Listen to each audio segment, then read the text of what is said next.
Rampur jail में बंद सपा नेता मोहम्मद आजम खान की मुश्किलें कम होने का नाम नहीं ले रही। कानून का शिकंजा अब उनके ड्रीम और चर्चित प्रोजेक्ट पर कसता नजर आ रहा है।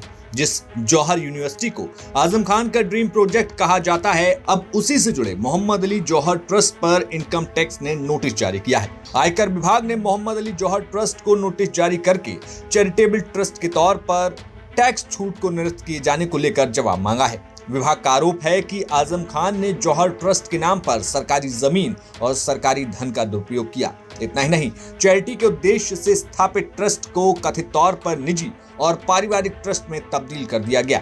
आरोप ये भी है कि प्रदेश सरकार में मंत्री रहते हुए आजम खान ने अपने पद का इस्तेमाल कर सरकारी धन को जौहर यूनिवर्सिटी में लगवाया। ये मामला कोई नया नहीं है। इस मामले की शिकायत भाजपा विधायक आकाश सक्सेना ने की थी। इनकम टैक्स द्वारा नोटिस जारी किए जाने के बाद आकाश सक्सेना का बयान भी अब सामने आ गया है। हमारे साथ शहर विधायक आकाश सक्सेना जी, उनसे हम जानेंगे।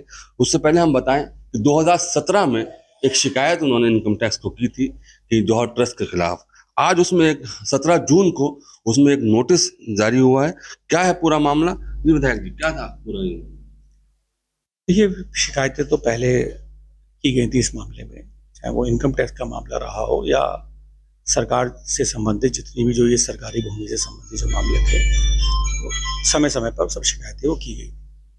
और इन्हीं सब चीज़ों को देखते हुए अभी पिछले साल इनकम टैक्स ने इस मामले में रेड भी की थी और बहुत सारे ऐसे डॉक्यूमेंट्स वगैरह मिले थे जो कि बहुत आपत्तिजनक थे।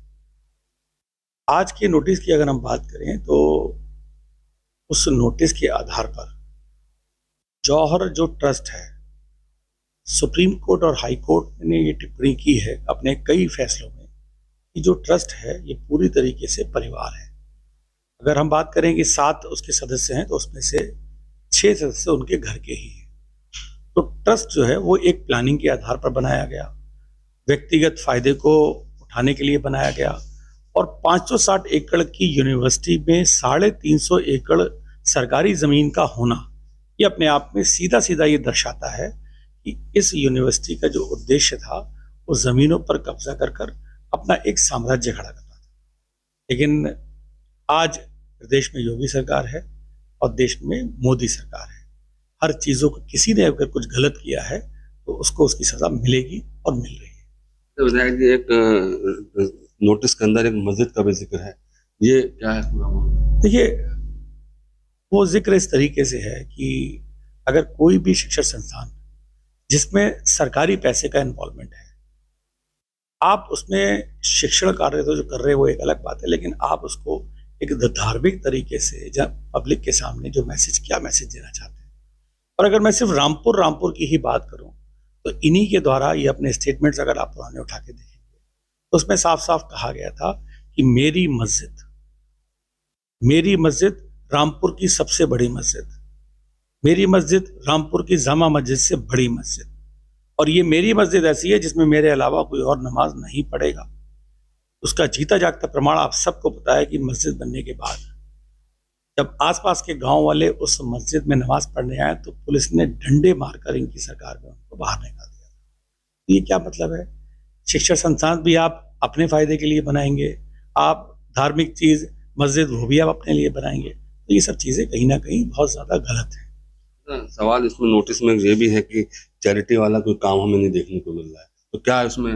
देखिए, इस मामले में भी पिछले 5 साल 6 साल पहले भी सब जांचें हुई थी और उस जांच में ये साफ साफ कहा गया था कि जौहर ट्रस्ट के द्वारा आज तक कोई भी ऐसा काम जो सोशल वर्क हो, चैरिटी का कोई भी ऐसा काम नहीं किया गया। इस ट्रस्ट को सिर्फ अपने फायदे के लिए बनाया गया और पूरी तरीके से फायदा इसका उठाया गया। 2017 में जब आपने शिकायत की थी विधायक जी, तो इसमें कौन कौन से मुख्य बिंदु थे? नोटिस तो इनका और भी आए पहले, लेकिन इस नोटिस में क्या अलग? ये मैंने आपसे कहा ना कि शिकायतें बहुत सारी थी, जिसमें इन्होंने उत्तर प्रदेश सरकार में मंत्री रहते हुए कैबिनेट से अपने पूरी जो बिल्डिंगें थी वो 100 रुपए के लीज पर ली, जिसका मात्र किराया 100 रुपए साल था। और वो ऐसे नहीं हो गई, वो कैबिनेट से पास हुई थी, जो आज सत्यता के आधार पर वो लीज को कैंसिल किया गया और आज इन्हीं के जो स्कूल्स हैं उसमें हमारे माध्यमिक शिक्षा के जो स्कूल हैं वो चल रहे हैं और रामपुर की बेटियां उस स्कूल में पढ़ रही हैं। कहने का मतलब ये था कि जो व्यक्ति लोकसभा में खड़े होकर चीख चीख कर ये बयान देता है कि मैं रामपुर के बच्चों को 20 रुपए में पढ़ाता हूँ, अगर इतिहास उठा कर देखेंगे आप तो वो ये कहना चाहते थे कि मैं 20 रुपए महीने में नहीं 20 रुपए दिन में पढ़ाता हूँ। और अगर मैं सत्यता की बात करूं तो आज रामपुर के सैकड़ों परिवार वो आपको बता देंगे कि रामपुर पब्लिक स्कूल की फीस कितनी थी। अब ये 37 पेज का जो नोटिस आया है, उनको कब तक जवाब देना है और इसमें क्या? अब ये सब सरकारी प्रक्रिया है, मैं भी इसको स्टडी कर रहा हूँ। कोई भी नोटिस होता है उसका जवाब तो समय सीमा होती है, तो ये सब अभी मैं इसको स्टडी कर रहा हूँ। मुझे पूरी उम्मीद है कि सत्यता जो है वो जनता के सामने आएगी और एक जो भ्रम का इन्होंने पूरा एक फोकस बना रखा है वो स्वतः ही खत्म हो जाएगा।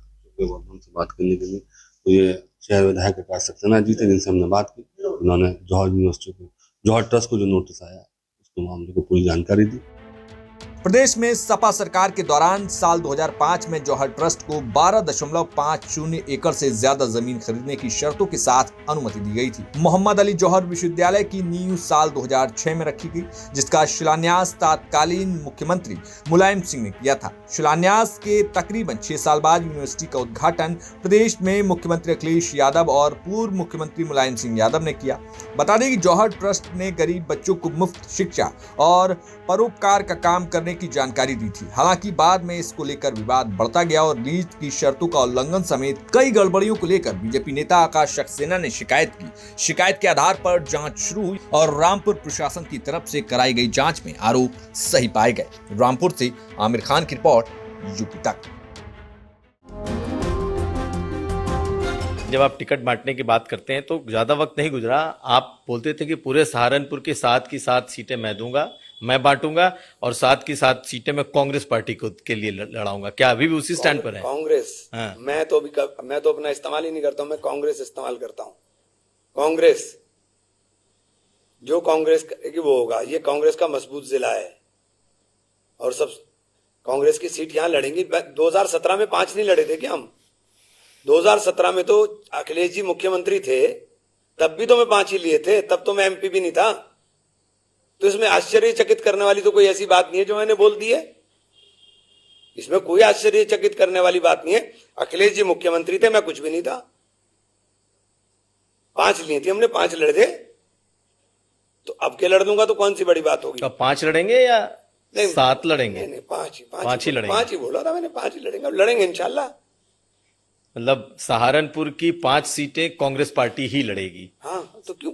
पहले भी लड़े थे भाई, 2017 में जब थे तब भी लड़े थे, अब भी लड़ लेंगे। उसमें कोई आश्चर्यचकित करने वाली बात थोड़ी है। तो आशु मलिक को इस बार आप जिताने की कोशिश करेंगे? किसको? आशु मलिक को। देखिए, मेरा से आशु मलिक, आप पता नहीं आशु मलिक को क्यों मेरे साथ जोड़ते हैं।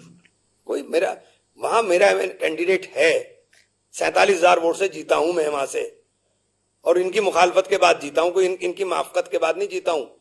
मैंने कहा मैं मुनाफिक नहीं हूं। अगर मैं मुखालफत करूंगा तो ओपन करूंगा, ओपन कह रहा हूं कि नहीं लड़ाऊंगा, मेरा कैंडिडेट लड़ेगा। मैं कोई ऐसा नहीं हूं कि आप मेरे साथ रहेंगे और मेरी पीछे से काटेंगे, नहीं। इमरान मसूद है मेरा नाम, मैं किसी की मुखालफत पीछे नहीं करता हूं। मुझे जो करना है फ्रंट पे करूंगा, पीछे कुछ भी नहीं करूंगा। तो इस बार आप क्या करेंगे? मेरा कैंडिडेट लड़ेंगे, 5 लड़ेंगे ना, कहता हूं मैंने, 5 लड़ेंगे मेरे, और कोई आश्चर्यचकित करने वाली बात नहीं। पिछली बार भी लड़े थे 2017 में भी, अब के भी लड़ेंगे, इसमें कोई ऐसा वो नहीं है।